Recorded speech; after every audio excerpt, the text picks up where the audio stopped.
Good afternoon, dear students. Today I am going to start a new topic, new unit, Unit 6, Gaseous State. The things that surround us is known as matter, and we are classifying the matter into three types. First one solid, second liquid, third gas. So you know that solid, the character of solid, it contains definite volume and definite shape. Okay, and liquid, they contain definite volume but indefinite shape. Okay, so when whatever vessel we take to pour into the water or any other liquid, that liquid is adopting the shape of that vessel. Okay, so that is the character of liquid, indefinite shape of liquid. And another particle, the third particle of matter, is known as gas. So generally gas, what is gas? The molecules which are always in motion, so that particles are known as gas particles. So they are in always in act, always in motion. So moving particles. Moving particles. How they are moving? Freely.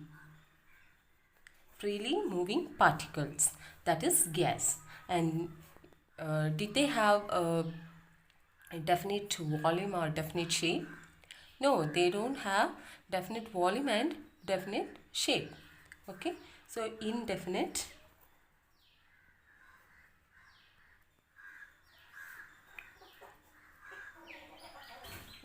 volume and shape. So they don't have volume and shape, definite volume and shape. They have indefinite volume and shape. Okay. So gaseous particles are always moving. They are always moving particles. Then take our environment. What are the matters you can see?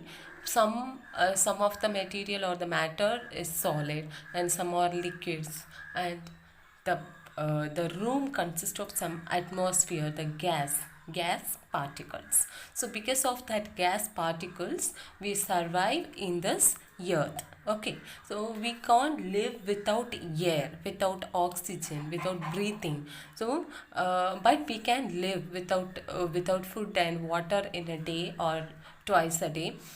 Oh, okay, couple of days we can live, but without air, we can't live for 2 minutes. At least 2 minutes we can't live. So this is the importance of gas particles in our atmosphere. So what are the gas particles is useful for our body? For inhale, oxygen is an important gaseous particle to to survive human being into the in this earth. Okay, so you know that respiration system, inhale oxygen and exhale carbon dioxide.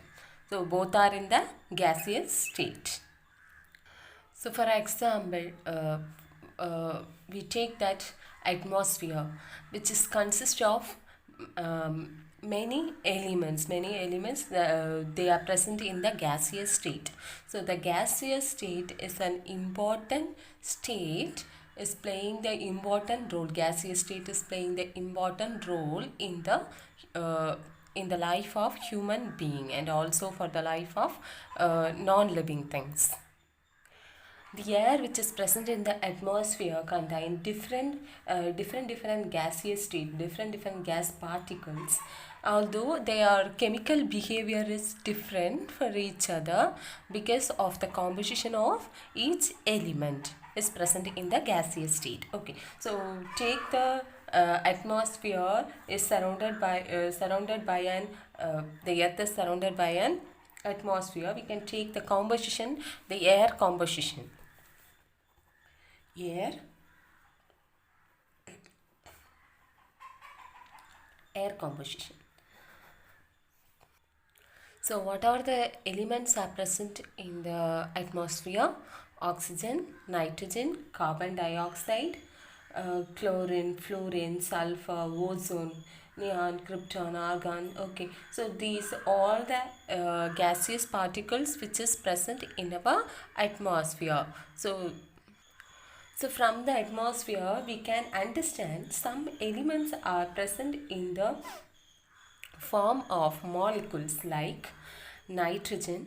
Nitrogen is present in the form of molecule. N2 is a it's a molecule of nitrogen, and O2, this is also molecule of this is a molecule of oxygen.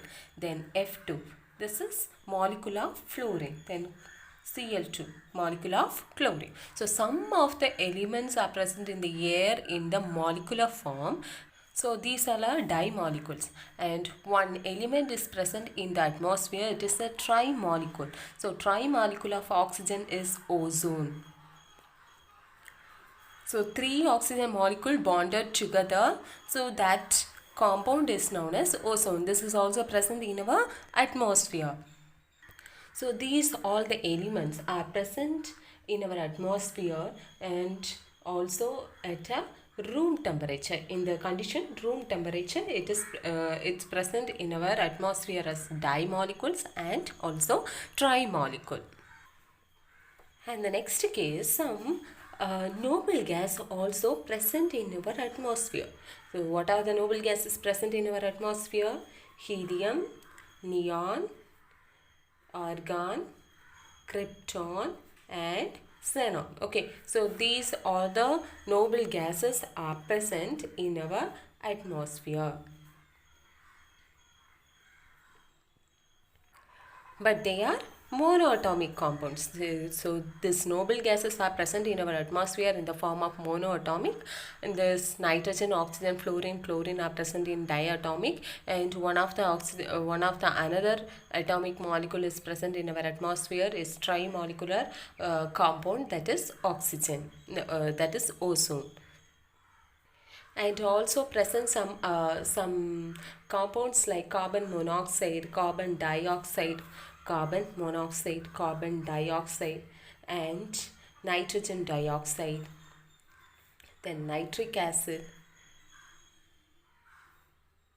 nitric oxide. So these all the compounds are also present in the atmosphere. From this we can easily understand the role of gas or the role of atmosphere in our daily life for the survival of human being. Now from the physical properties or from the character of gas, some scientists have formed some law about this gas particles. That means the gaseous state or the gas law, we can generally say that is the gas law. Gas laws.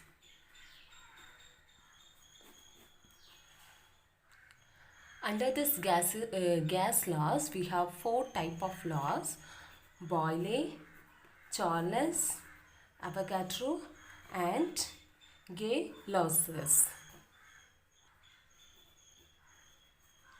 Boyle's law. So this Boyle's law relating pressure and volume. So we only scientists explaining the gaseous law by their physical properties of the gas particles. So the physical properties like pressure, volume. Okay, so this Boyle's law is explaining the relation between pressure and volume. Next law is Charles' law.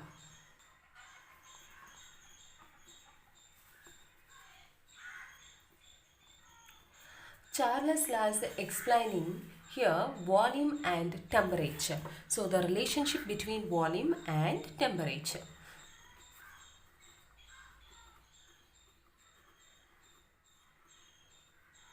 Relation between volume and temperature. Next law is Gay-Lussac's law.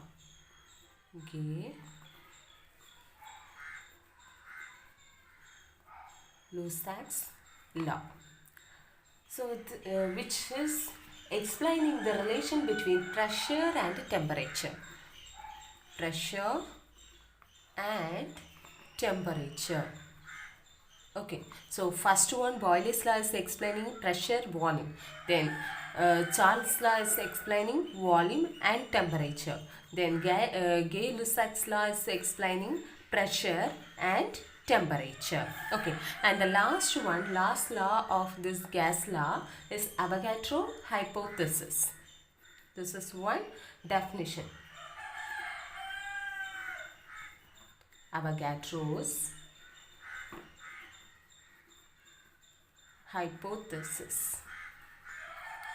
Avogadro hypothesis. So we can go to the introduction of this the gas laws. Gas law is generally explaining the physical property of gas particles. Before studying these four laws, we have to understand the pressure, volume and temperature physical properties. Pressure equal to force divided by area. So what is the unit of force? Newton or kilogram meter second power minus 2. This is unit of force. Then what is the unit of area? Meter square is the unit of area. So what is the formula of pressure? Force applied on area is pressure. And the SI unit of pressure is SI unit. SI unit of pressure is Pascal.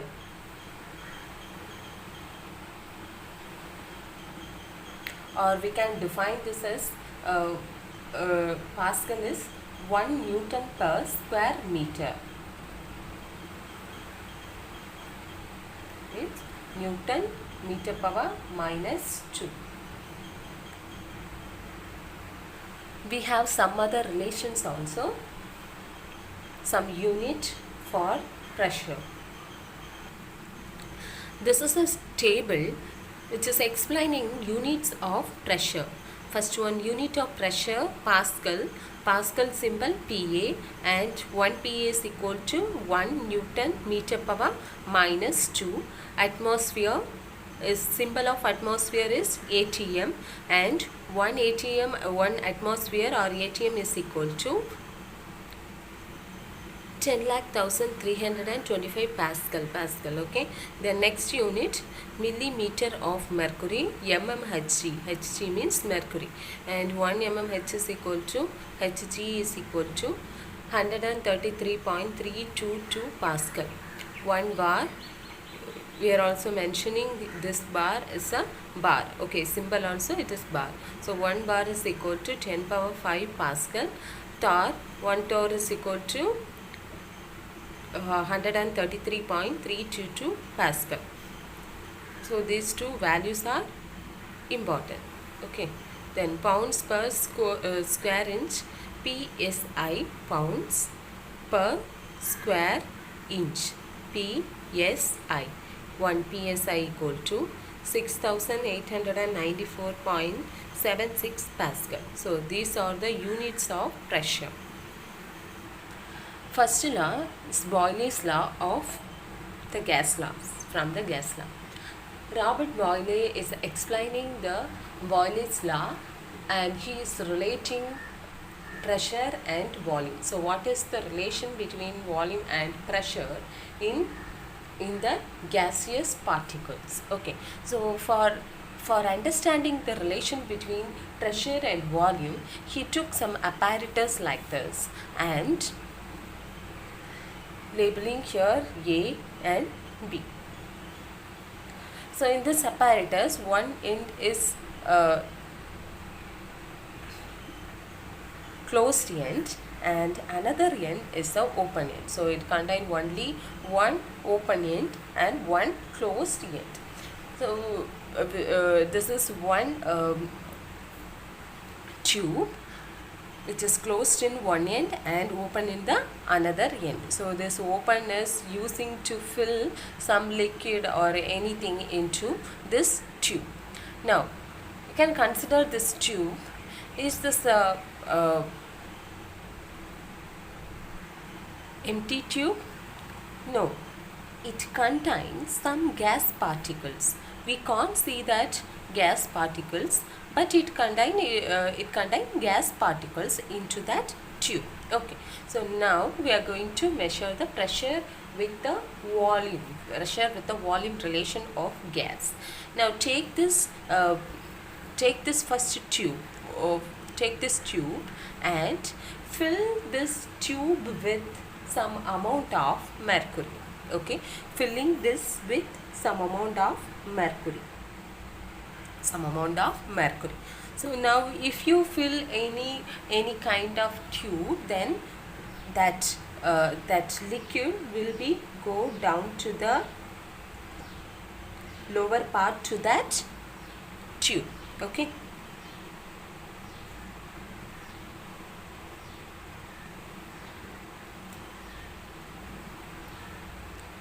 Okay. So mercury is filled in this part.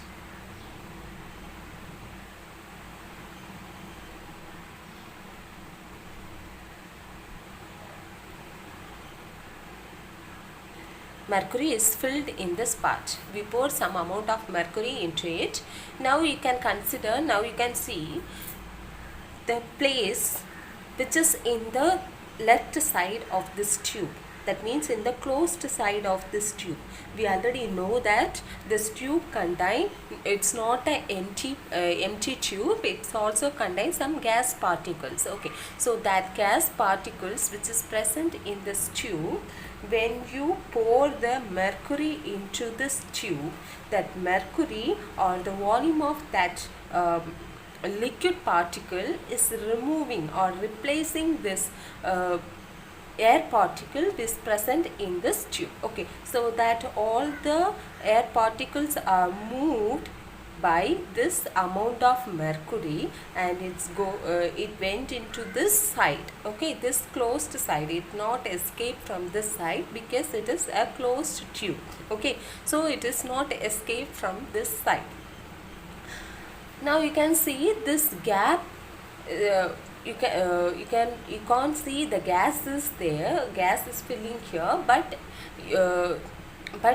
we know that the amount of gas particles is present in this tube. Now it is in this place. Okay, only occupying this volume. Now add some more amount of mercury with that mercury. Okay, so this is first one. Okay, then again filling this tube with some more amount of mercury.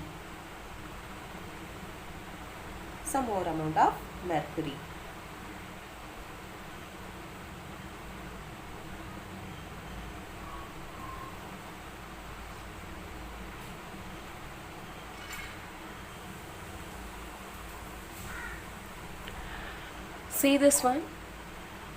You can't say this is a vacant place because this place contains some amount of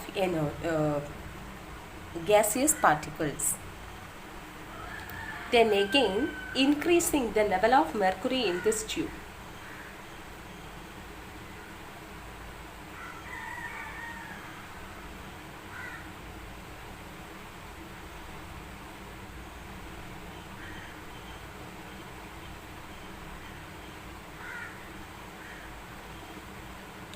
Increase the level of mercury in this tube. We can label this as a C.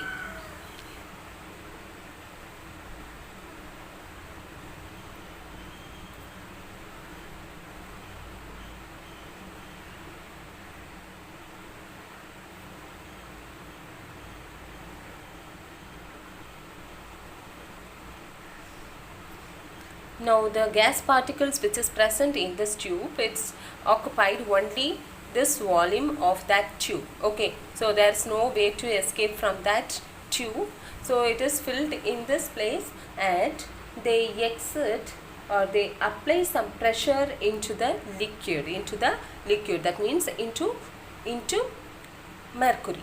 And here also we have some pressure from the outside gas particles, but here in this side, this liquid or this mercury experience some pressure from the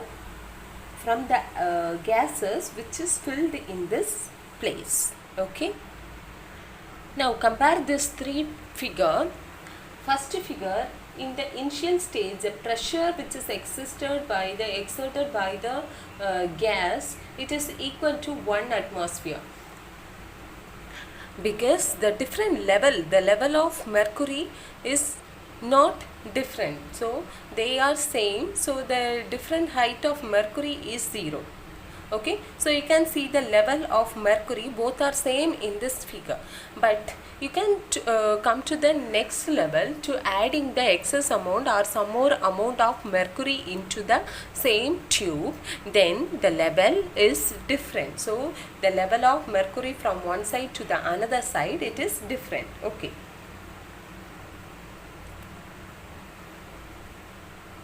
height of mercury is different. So this height is 760 mm.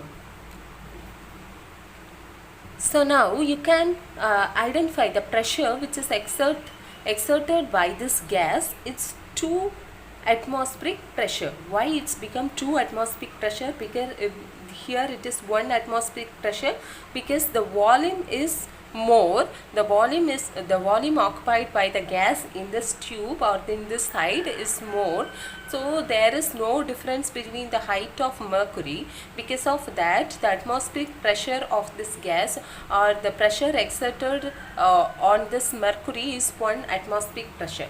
But you can see the second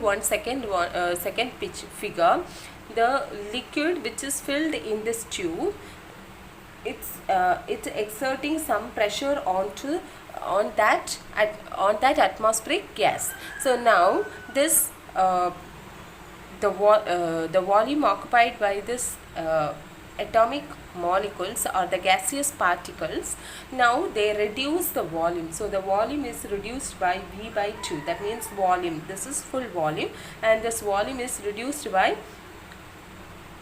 2. That means it is reduced into half of the volume. So because of that, the height also it is increased between one side to the another side. The difference between the height, mercury height 760 millimeters. So the atmospheric pressure is become the pressure exerted on the gas by the gas on liquid or the mercury is 2 atmospheric pressure. And in the third case, it is increasing because the volume is reduced into V by 3. So the difference between the mercury level, it is increasing.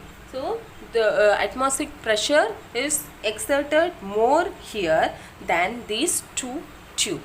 So this is the relation between volume and pressure exerted by the atmospheric gas or any gaseous particles.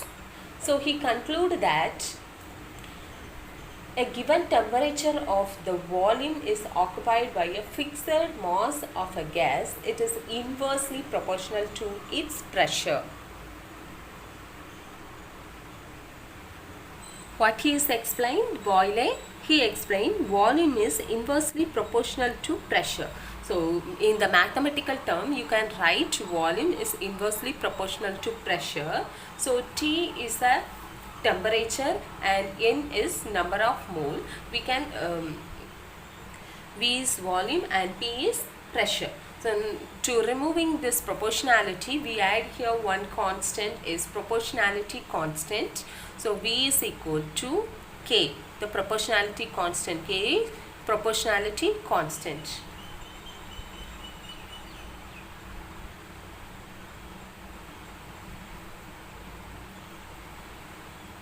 Proportionality constant. So you can write proportionality constant into 1 by P. From that we can conclude P is moving to the side, so PV is equal to K. But when they ask the Boyle's definition, you have to write the definition of Boyle and the equation, this equation. So Boyle's law is applicable for the all gases, but it's not depending upon the chemical entities is present in that. M is mass and D1, D2 are density of the gas. P is pressure and P2 is pressure 2.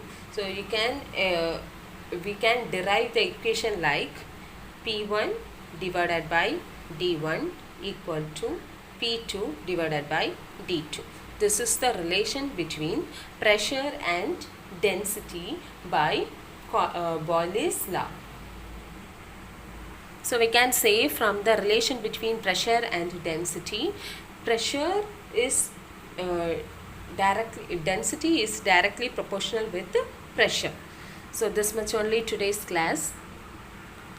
The Boyle's read out Boyle's law fully, understand the concept and study the explanation of Boyle's law, experiment part and the equation part V inversely proportional with P, and the explanation PV is equal to K, and the graphical representation of Boyle's law and the consequences, the relation between P and D, that means pressure and density. Okay, worked it out today. Okay, thank you students.